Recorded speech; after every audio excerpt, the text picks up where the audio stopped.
Estamos no Camese Conecta e este é o espaço que nós reservamos para falar sobre saúde e segurança do trabalho no contexto jurídico. E hoje, com um tema bem importante, que é sobre o compliance com foco nos processos trabalhistas. E para isso, trouxemos um convidado muito especial, Dr. Heitor Vasconcelos, que é sócio no Vasconcelos Granata Advocacia, especialista em conciliação, mediação e arbitragem pelo INAMA e, atualmente, preside a Comissão de Correspondente Jurídico da OAB Pernambuco.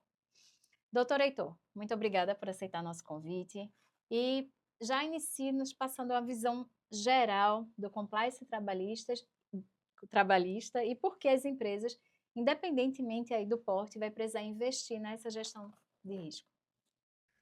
Sempre que me perguntam sobre compliance, eu lembro de um caso clássico, de uma empresa de 80 funcionários, em um processo gigante trabalhista, por causa de um simples erro no registro de ponto. Porque quando a gente vai ser provocado a dizer o que é compliance trabalhista, a gente pensa num conceito, uma definição, uma aplicação, e acaba se distanciando mais ainda da possibilidade de ser entendido. Porque, via de regra, o cliente, ele atua, a atividade dele é exclusivamente empresarial. Ele não vai entender, logicamente, de maneira aprofundada, como você muito bem conhece, das NRs, como a gente domina a CLT, os entendimentos jurisprudenciais. Então, a gente gosta de dizer que o compliance é resolver problema, verificando o que é que a legislação nos traz. E quando pensamos assim nessa abordagem do compliance, para que possa ser considerado eficaz, né, esse programa, ele tenha a eficácia, né? Quais seriam os pilares ou os elementos essenciais que a empresa ela deve implementar? Compliance é exatamente isso, né? Verificar pequenos erros, para que eles não virem grandes problemas ao longo da reaplicação da mesma conduta. Muitas vezes a gente se depara com uma empresa que reiteradamente pratica uma conduta equivocada e não é por má fé, é por realmente desconhecer. Então, o compliance trabalhista, ele não vem como um PDF pronto, não vem como um modelo que é desenvolvido e aplicado para todas as empresas. Ele nasce da prática, de conhecer como é que é o dia a dia daquela empresa. Já cheguei em empresas que tinham realmente já uma política definida, né, um plano com 60 páginas, e que nada dizia, e os erros eram assim, vivenciados diariamente. E que ninguém leu. Você conversa com o colaborador, ele diz simplesmente, nós temos um plano, nós temos um procedimento, e ninguém fiscalizava, ninguém conhecia a empresa, ninguém visitava, e nunca explicaram nada a ele. Basicamente venderam, que eu chamei no início de PDF, e ele ficou ali replicando sem nem entender o que acontecia, né? Então, basicamente, né, voltando para a pergunta, os pilares essenciais são entender os riscos dessa empresa, porque se a gente não olhar para o risco, a gente não teria como iniciar o programa de compliance, né? Escrever regras claras, dizer, ó, já vi o erro. A gente, naquele momento, já tem que dizer que aquilo é errado e como fazer da maneira correta. E treinar de forma simples. Nesse tipo de questão, você deve atuar de tal maneira. Abrir um canal para as pessoas poderem acessar o jurídico do compliance trabalhista e perguntarem tudo que achar pertinente. Às vezes, questões simples, como, por exemplo, doutor, não sabia que o ponto tem que ser poderia ser como a realidade traz, né? Exemplo, não deixe o funcionário bater de 7 em 1, tem que bater de 7 horas. Quando na realidade é o oposto que é o correto, que seria 7 e 3, 7 e 1, 6 e 59, que realmente vai trazer veracidade para aquele ponto. E muitas empresas acham que o ponto tem que ser batido daquela maneira. E por quê? Porque existe um medo. O medo é gerar hora extra. E a gente chega e fala para o empresário, ó, talvez você acabe tendo isso pelo fato de o ponto vir a ser invalidado lá na frente. Claro que hoje a gente dispõe de ponto eletrônico, com geolocalização, vários recursos tecnológicos que assessoram, que dão assistência melhor, é mais fidedigno, que realmente venha proteger a empresa. Mas tem muitas empresas que ainda utilizam o ponto manuscrito e é assinado dessa maneira, que é a chamada jornada britânica. Então a gente está realmente cansado de ir para empresas que até já tiveram um compliance, como eu falei, de PDF, né? muito distante do que é da nossa proposta, e continuam a replicar esse tipo de erro. Até porque, uma da sua fala e é fundamental, observando esse contexto, é o diagnóstico, né? É Sim, você entender a realidade daquela empresa, é você ter aquela escuta ativa que é tão importante isso. quanto, não é só a nossa percepção, né? Existe até uma brincadeira, né, entre amigos que fica feito como se fosse uma receita, não vai funcionar, porque não Sim, é uma receita pronta, não tem como. Tem isso. que entender realmente isso. E quando nós olhamos para a área, juntando aqui a saúde e segurança do trabalho, quais seriam as áreas, os pontos de maiores não conformidades, né? Os mais comuns, que poderiam estar gerando passivos dentro deste contexto? A jornada mal controlada, a função errada, né? O não enquadramento de funções, não existir a ciência do funcionário do que ele precisa exercer naquela atividade, EPI entregue, via de regra, principalmente nas empresas que vocês prestam assessoria de saúde e segurança do trabalho. Mesmo sendo entregue, mesmo tendo cuidado, mesmo tendo os laudos, todas as orientações que vocês dão, existem muitas lacunas no sentido de não existir a assinatura do recibo. E a gente, como jurídico, vem de uma maneira realmente de uma verdadeira cobrança de dizer que tem que ser assinado. Ah, mas fulano se recusou. Se recusou, a gente, como jurídico, vai advertir. Vai adverter aquele funcionário, e aquele funcionário, uma vez advertido, ele com certeza no outro dia ele vai assinar esse recibo. E depois de assinado o recibo do EPI, ele entra, um exemplo, um chão de fábrica, numa determinada empresa, numa indústria, e ele não utiliza. E também a gente precisa advertir esse tipo de conduta. E o ambiente com risco, mas sem laudo. É uma outra questão que a gente também vê muito ocorrer. E, por mais absurdo que pareça, a fragilidade no tocante ao uso de EPI é muito grande, Sim. né? Porque, assim, o que que você tem que parar e observar, o básico que a norma pede é que exista a eficácia daquela proteção. Então, você já foi lá, mapeou os riscos do local, né? Você já tem a caracterização lá daquele ambiente, você tem os riscos. Se veio a estabelecer como uma medida de proteção um equipamento de proteção individual, né? Então, você vai ter que monitorar, você tem que controlar, você tem que exigir o uso, você tem que fazer a troca na periodicidade correta. Sim. Ou seja, você tem que garantir que seja eficaz. Um ponto importante nesse meio é o treinamento também. Sim.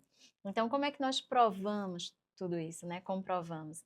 Então, precisa que se garanta o que a NR1 determina. E o registro desse treinamento, porque muitas empresas promovem o treinamento, mas não há registro. A gente costuma, nas empresas que a gente presta compliance, de pedir que seja assinado aquela ciência, de que realmente ocorreu aquele treinamento, ele está ciente da necessidade, o que é aquele EPI, a função daquele EPI para ele. Por exemplo, onde se há exposição a ruído, protetor auricular, ele entender que aquilo ali é por que ele está usando. Porque senão às vezes aparenta para o funcionário ser apenas uma imposição do empregador, e ele não vê isso com bons olhos. Então tem que entender que aquilo é para a saúde dele. Essa é a parte mais difícil, viu?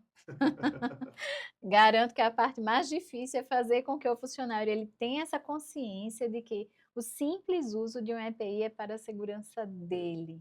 Isso é a parte mais complicada.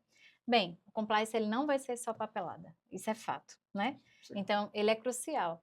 Mas vamos olhar agora um pouco para a saúde mental. Falamos um pouquinho, né, da questão do uso do EPI, estamos falando aí da proteção física do trabalhador, e quando a gente traz em relação à saúde mental, como é que as empresas elas vão conseguir identificar ou mitigar, né, os riscos comportamentais, como o assédio moral, o assédio sexual, antes que eles se transformem em processos judiciais? Já vi situações em que gestores passaram do limite e não existia na empresa canais de denúncia, porque em que pese qual fosse o grau de hierarquia que esse gestor ocupasse, certamente haveriam outros gestores que poderiam inibir ou corrigir aquele tipo de atitude. E quando aparece, vem como um processo, a bomba já estourada, e o jurídico tem que resolver através de mediação, através de conciliação, para tentar reduzir de alguma forma aquele dano ali.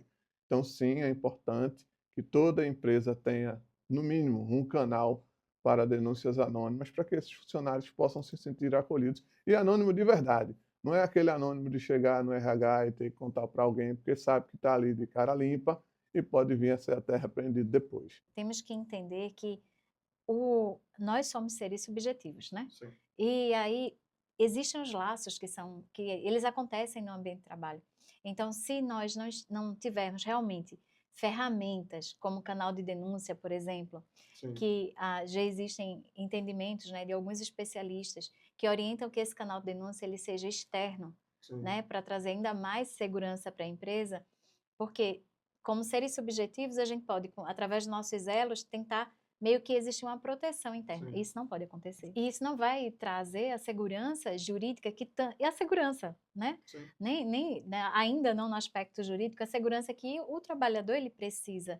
Ele está denunciando, ele precisa, né, que aquela situação dele seja olhada. Sim. E a empresa, o ideal é que isso aconteça ainda no canal de denúncia, que a empresa vai poder fazer essa tratativa ainda internamente. Sim. Resolver, né? Antes que se transforme.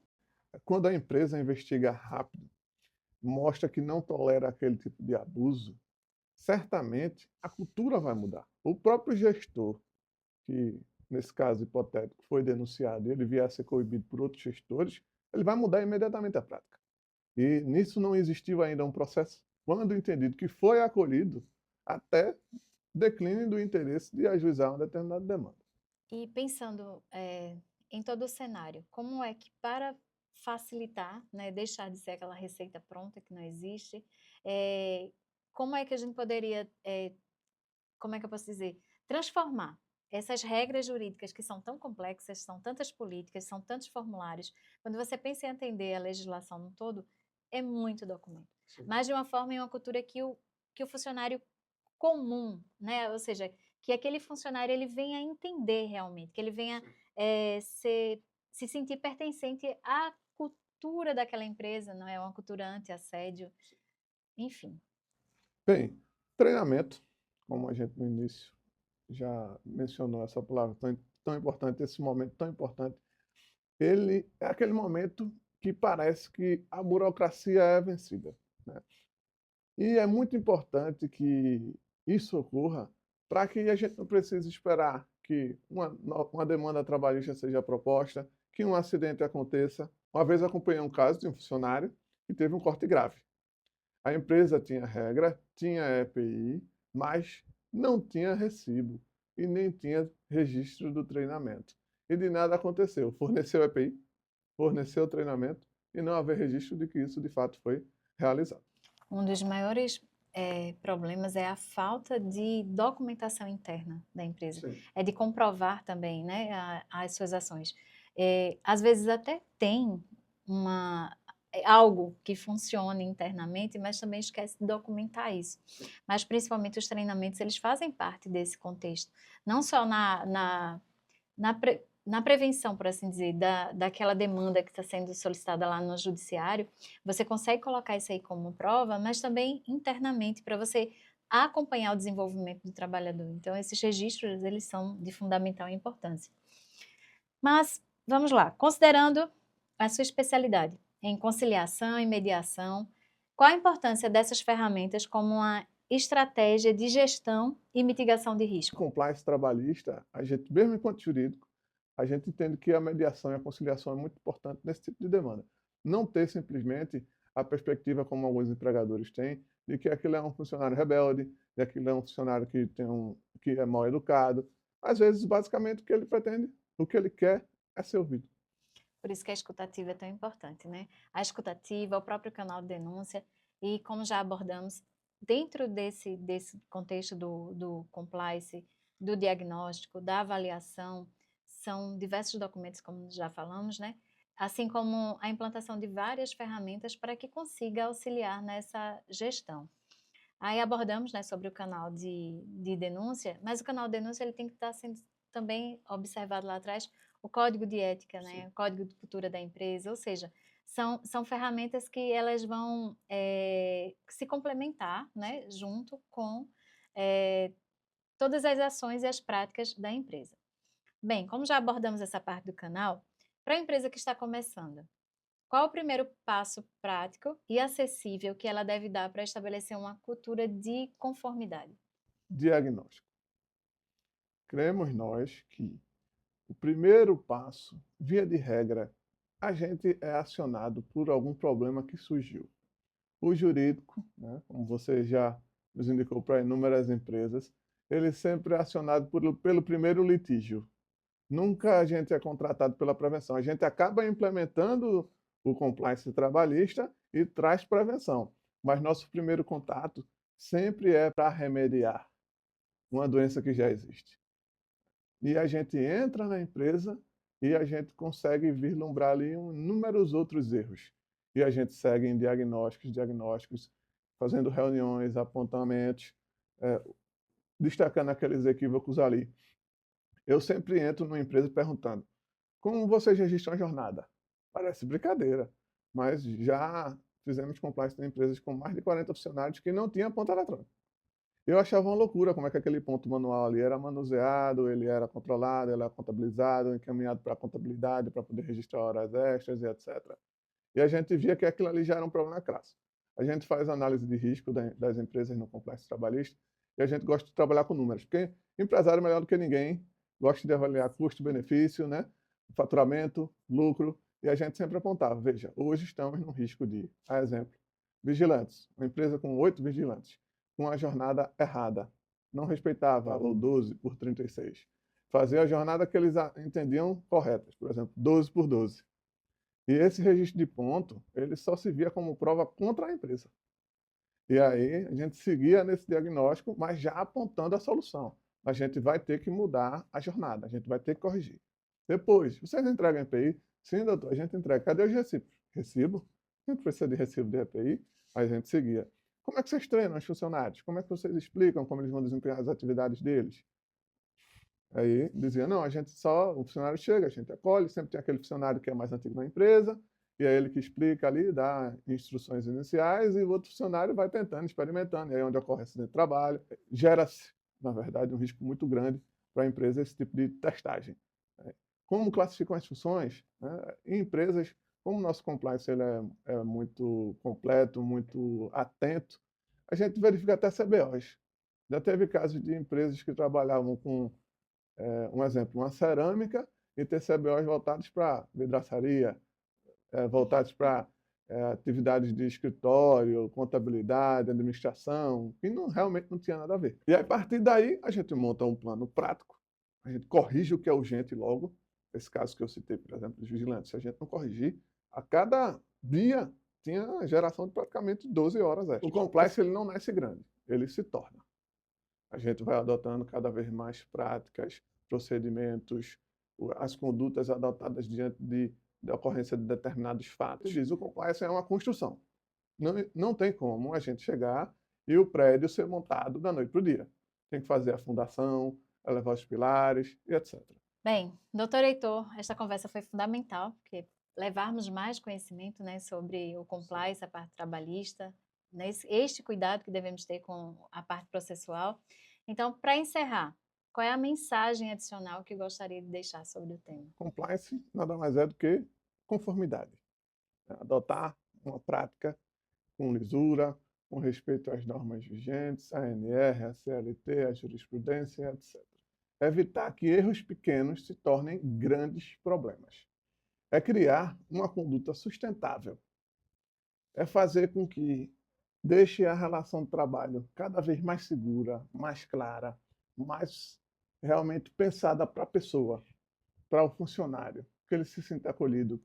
E, por fim, também temos que tratar um pouco da questão da reputação. Processos trabalhistas doem no bolso, é de fato. Mas não acho que fica bonito para empresa nenhuma ser mal falada. Como, por exemplo, sendo uma empresa que ali ocorre assédio moral, não é concedido o EPI, não existe uma política de tratamento, de acolhimento de funcionários. Em suma, o compliance busca isso. Muito obrigada, né, por esse momento e entendermos, construir realmente, esse é o objetivo de construir esse ambiente cada vez mais seguro e ético, né, para todos. E é isso, aqui no Camese Conecta, estaremos sempre trazendo temas relevantes para a saúde e segurança do trabalhador sob o aspecto jurídico. Até o próximo Camese Conecta.